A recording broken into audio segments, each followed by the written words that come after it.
This is my second video of how to write replies. In my previous video, I had talked about replies which are card type replies.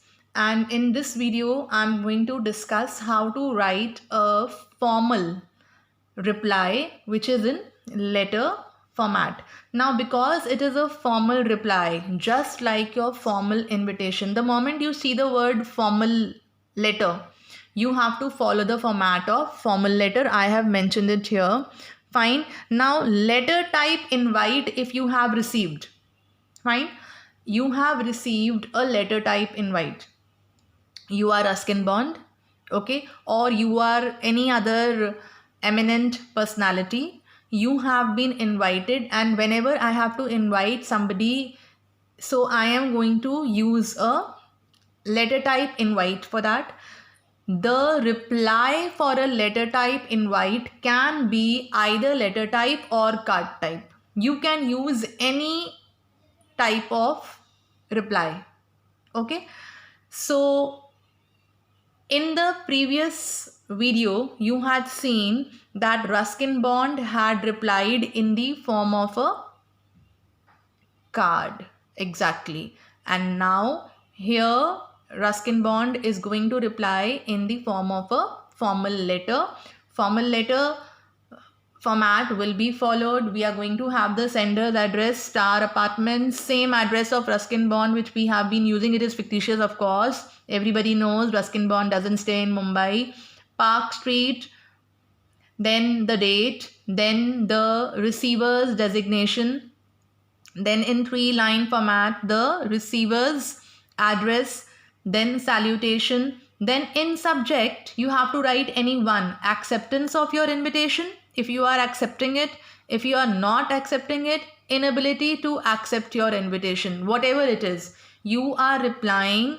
Your reply is positive, so you will use the first subject. Your reply is in negative, you will use the second subject. Use any one of the two, okay.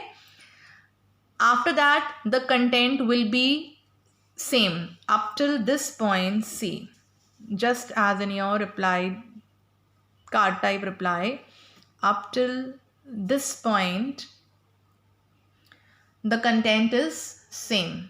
Okay, I am really honored for being invited to such a prestigious event. Now, when you are writing this type of a letter, you don't have to use third person.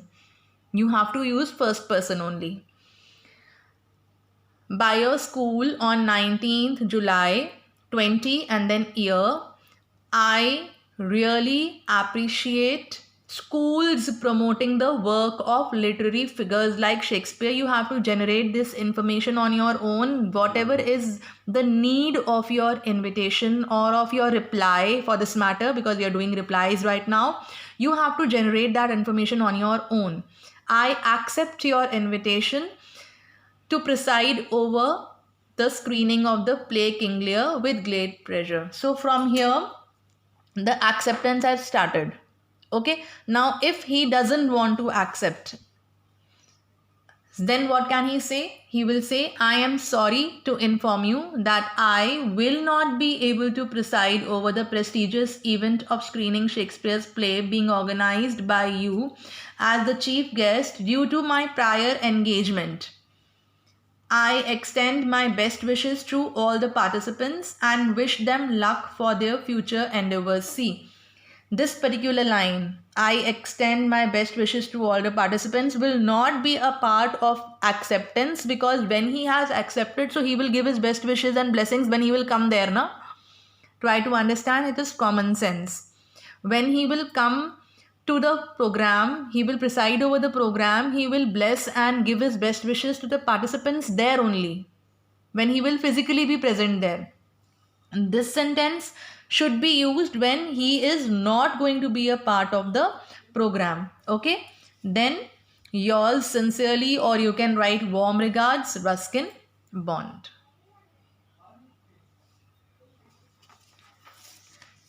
And I'm going to use this same video only and quickly cover your informal reply also. Okay, now because it is an informal reply, so again it is going to be for your near and dear ones only. Okay, somebody with whom you share a very informal relationship. Informal reply is going to follow the format of informal letter. Excellent. You all remember it till now. I know it. Informal reply will follow the format of informal letter and will follow informal language also. Okay. And we are going to use one paragraph format. The receiver's address, this is not clear here. I'll just write it again.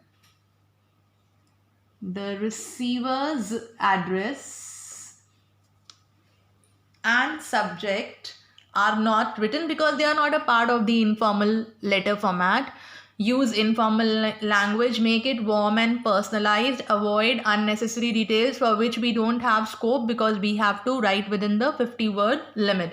So after the 3-line format of the address, as we all have been doing, no full stop, no comma, we are not punctuating the address, fine. Write, dear Vikram, then I am very elated. I'm really elated to know about your outstanding board examination result and that you have cracked the medical entrance exam. You will be able to achieve your cherished goal of becoming a doctor. I will definitely come over to join in your celebrations. Looking forward to have a wonderful time together. Okay, so this is acceptance. If he doesn't want to accept, he will say, I really regret for not being able to be a part of your celebrations as I have a competitive exam on the same day. Hope you have a great time. I will surely meet you after my exam for another round of celebrations. Your friend Vedant. Okay. So this portion is you're going to use if you want to show your inability. Otherwise, the first part of the letter will remain the same and you just have to show your acceptance here and denial over here. And in this particular letter, you are also supposed to write the date, which somehow I have just forgotten to mention. Fine, so you can write here 3rd June probably.